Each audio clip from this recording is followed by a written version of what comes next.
Assalamualaikum warahmatullahi wabarakatuh. Halo, perkenalkan kami dari kelompok 1 yang beranggotakan saya Putri Miranda, lalu ada Haudi, ada Orindia, ada Indah Sekar Ayu, ada Muhammad Alvin Jafsya, dan ada Itsnai Zulharohmain. Kami akan mempresentasikan makalah hasil dari diskusi kami yang berjudul Ruang Lingkup dan Lingkungan Manajemen Keuangan. Baik, di sini ada bagian-bagian materi yang akan dijelaskan oleh anggota kelompok 1. Yang pertama, pengertian dan ruang lingkup manajemen keuangan yang akan dijelaskan oleh Putri Miranda. Yang kedua, fungsi manajemen keuangan yang akan dijelaskan oleh Haudi. Yang ketiga, hubungan antara fungsi manajemen keuangan dengan fungsi-fungsi lainnya di dalam suatu perusahaan yang akan dijelaskan oleh Orindia. Keempat, asas-asas pembelajaran dan kebutuhan dana yang akan dijelaskan oleh Itsnai Zulharohmain. Dan yang kelima, yaitu pengertian dan peran lingkungan manajemen keuangan bagi dunia usaha yang akan dijelaskan oleh Muhammad Alvin Jafsya dan Indah Sekar Ayu. Assalamualaikum warahmatullahi wabarakatuh.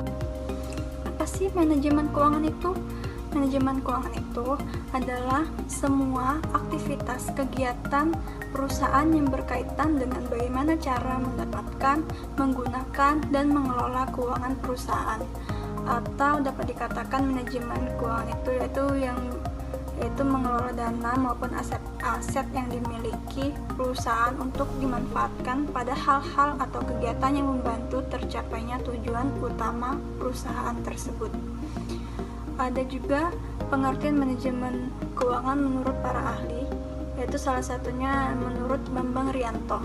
Menurut Bambang Rianto, pengertian manajemen keuangan adalah semua aktivitas perusahaan yang berkaitan dengan usaha untuk mendapatkan pendanaan yang diperlukan dengan biaya minimal dan syarat-syarat yang paling menguntungkan, serta untuk menggunakan dana tersebut seefisien mungkin. Lalu selanjutnya ada ruang lingkup manajemen keuangan. Seperti yang sudah dijelaskan tadi, pengertian manajemen keuangan di atas yaitu upaya untuk mengelola aset perusahaan sehingga manajemen ini memiliki ruang lingkup khususnya yang harus dipahami seorang manajemen, yang diantaranya itu keputusan pendanaan.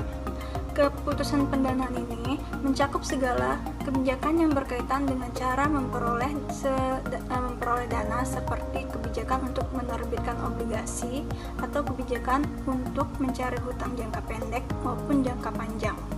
Dana yang dimaksudkan bisa bersumber dari internal perusahaan maupun dari eksternal.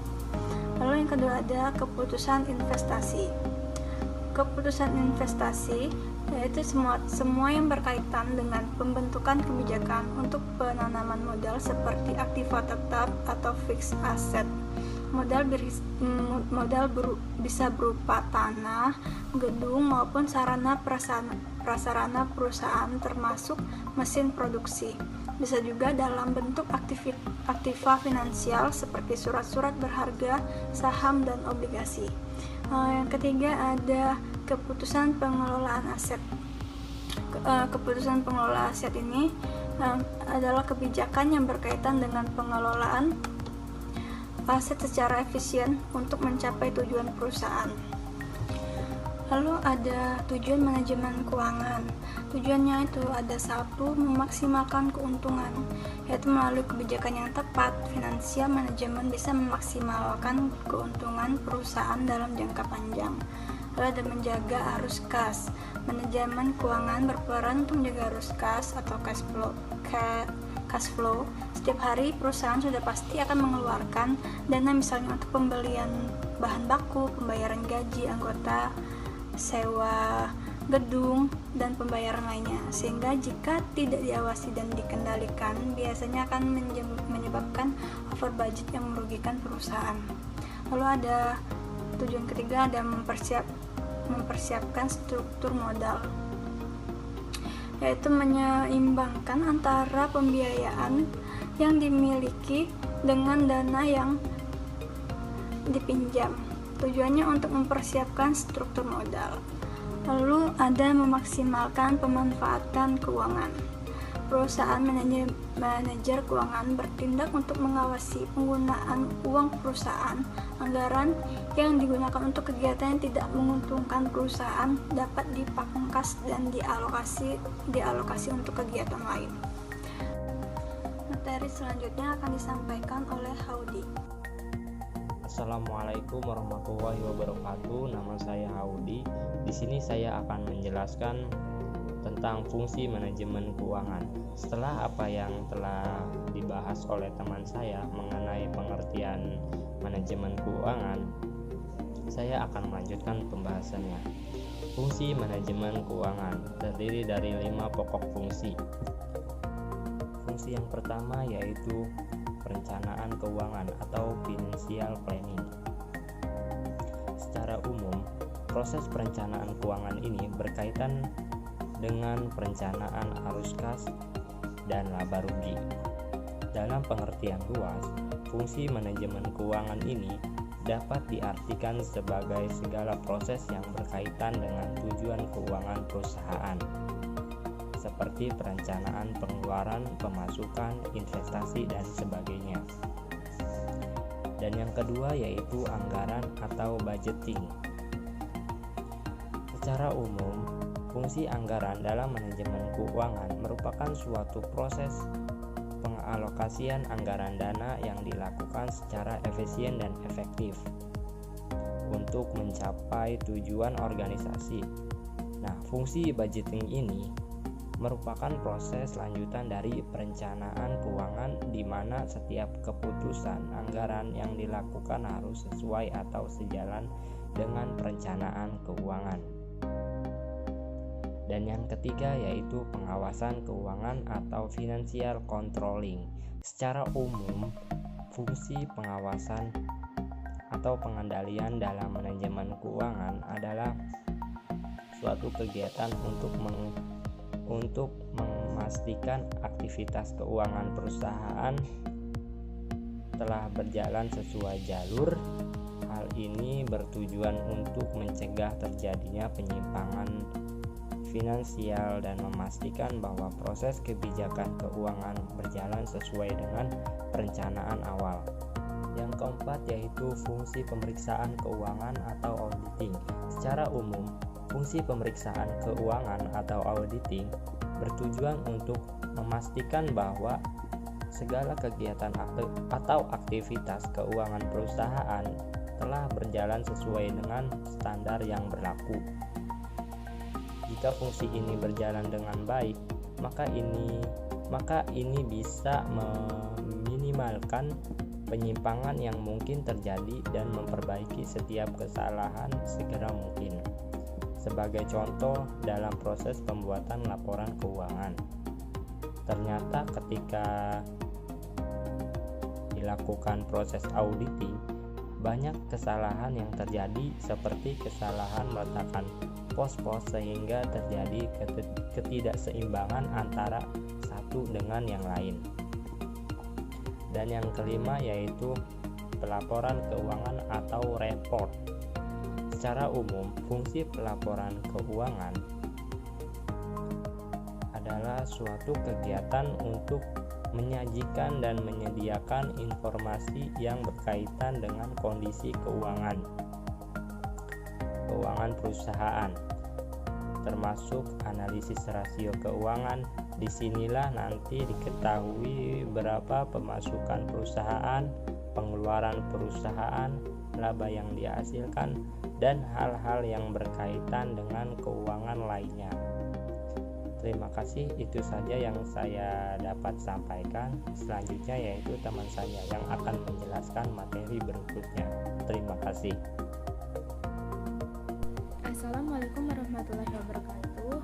Sebelumnya, perkenalkan nama saya Orindia. Saya akan menjelaskan materi yang ketiga, yaitu hubungan antara fungsi manajemen keuangan dengan fungsi-fungsi lainnya di dalam suatu perusahaan. Sebelumnya kita harus tahu dulu manajemen keuangan adalah segala kegiatan atau aktivitas perusahaan yang berhubungan dengan bagaimana cara memperoleh pendanaan modal, mengelola dan menggunakan aset, mengalokasikan dana untuk mencapai tujuan utama perusahaan. Untuk fungsi keuangan. Dalam hal ini, fungsi keuangan antara perusahaan yang satu dengan perusahaan yang lainnya tentu berbeda, karena setiap perusahaan itu memiliki kebijakan dan aturan yang berbeda sesuai tergantung dengan atasannya. Nah, di sini para pakar itu di bidang keuangan sepakat bahwa fungsi keuangan itu yang berkaitan dengan fungsi keuangan itu yang pertama yaitu keputusan investasi. Investasi itu kan penanaman modal. Terus keputusan investasi itu proses pemilihan satu atau lebih alternatif yang dinilai lebih menguntungkan. Nanti hasil keputusan yang diambil oleh perusahaan tampak di neraca sebelah debit berupa aktiva lancar dan aktiva tetap. Investasi dengan jumlah yang besar, maka resikonya juga semakin besar. Terus yang kedua yaitu keputusan pembelanjaan. Keputusan pembelanjaan ini berkaitan dengan proses pemilihan sumber dana yang dipakai untuk membelanjai investasi, baik itu saham maupun obligasi. Di sini diupayakan untuk seefisien mungkin untuk keputusan pembelanjaan. Hasil dari keputusan pembelanjaan nantinya ada pada neraca sebelah kredit, yaitu utang lancar, utang jangka panjang, dan modal. Terus yang ketiga yaitu keputusan dividen. Dividen adalah keuntungan yang diterima oleh para pemegang saham. Keputusan dividen ini berkaitan dengan berupa besar laba setelah pajak yang akan dibagikan kepada pemegang saham yang berupa dividen. Hasil keputusan dividen ini dapat dilihat dari laporan laba rugi, yaitu pada laba setelah pajak dan neraca di sebelah kredit. Ada pos laba ditahan. Laba ditahan itu yaitu laba bersih perusahaan yang sengaja tidak dibagikan guna membiayai kepentingan perusahaan baik dalam jangka pendek maupun dalam jangka panjang. Assalamualaikum warahmatullahi wabarakatuh. Nama saya Isnaizul Romain. Saya akan menjelaskan tentang asas-asas pembelanjaan dalam perusahaan. Secara garis besar, asas-asas pembelanjaan dalam perusahaan dibagi menjadi 4 bagian, yaitu likuiditas, solvabilitas, rentabilitas, dan soliditas. Likuiditas merupakan kemampuan perusahaan membayar kewajiban-kewajiban baik untuk mempertahankan kelangsungan operasi perusahaan maupun untuk membayar utang-utangnya tanpa mengganggu kelancaran jalannya operasi perusahaan. Likuiditas terdiri atas 2 macam, yaitu likuiditas internal dan likuiditas eksternal. Likuiditas eksternal berarti perusahaan mampu membayar kewajiban-kewajiban kepada pihak luar. Likuiditas internal berarti perusahaan mampu untuk membayar kebutuhan-kebutuhan kelancaran operasi perusahaan. Untuk menjamin likuiditas suatu perusahaan, maka kebutuhan untuk modal tetap harus dibiayai dengan modal sendiri atau dari dana yang berasal dari kredit investasi atau kredit jangka panjang.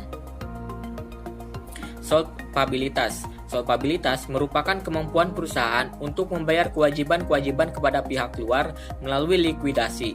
Agar solvabilitas suatu perusahaan dapat dipelihara, maka harus dijaga agar seluruh nilai harta kekayaan perusahaan harus menutup seluruh kewajiban kepada pihak luar, baik berupa kredit jangka pendek maupun jangka panjang.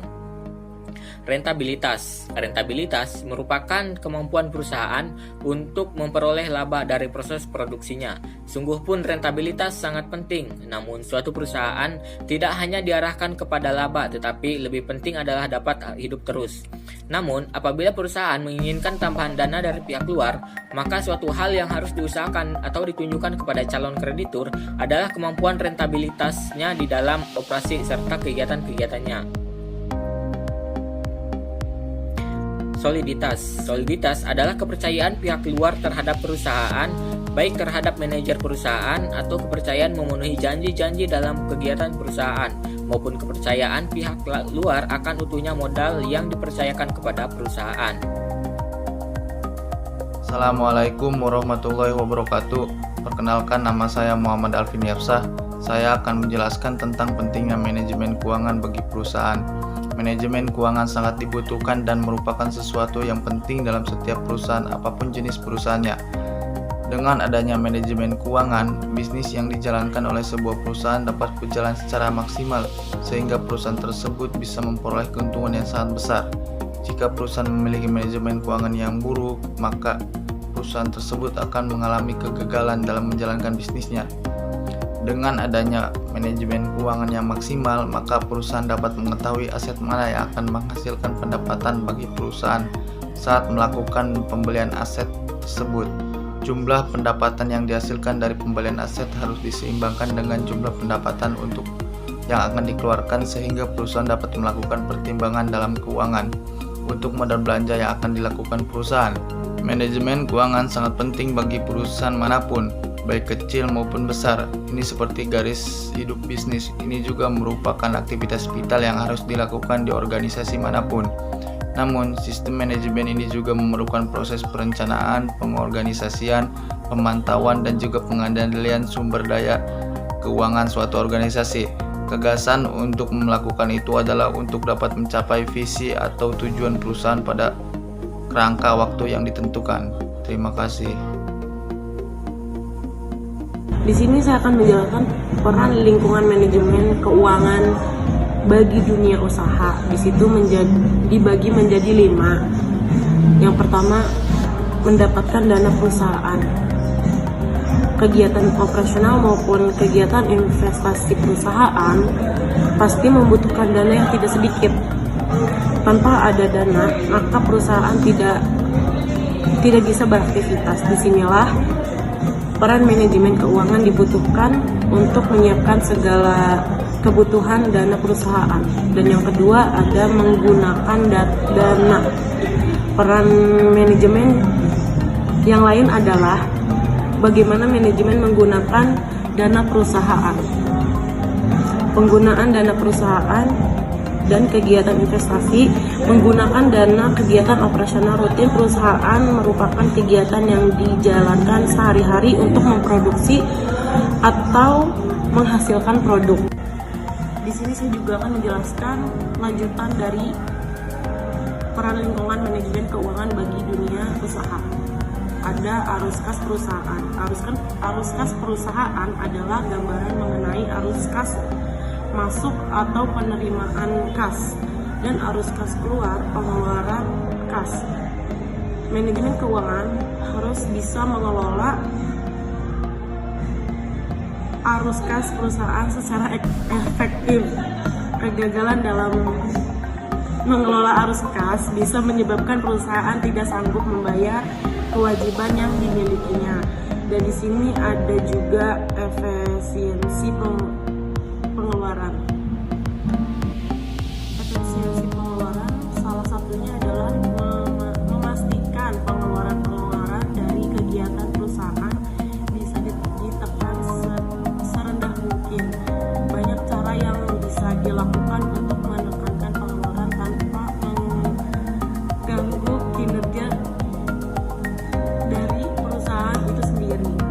Membeli bahan baku dalam skala besar sehingga mendapatkan harga yang lebih murah. Dan yang terakhir ada perencanaan pajak. Peran manajemen keuangan dalam perencanaan pajak perusahaan ini memastikan perusahaan memiliki kas yang mencukupi untuk melunasi estimasi pajak yang jatuh tempo. Peran manajemen keuangan juga meliputi pemilihan metode-metode pencatatan akuntansi yang bisa mempengaruhi besar kecilnya pajak yang harus dibayarkan dengan mendapatkan yang sama namun menggunakan metode yang beda. Pembayaran pajak bisa ditekan. Metode pencatatan yang digunakan untuk menurunkan pajak adalah metode yang sah secara hukum, tidak melanggar peraturan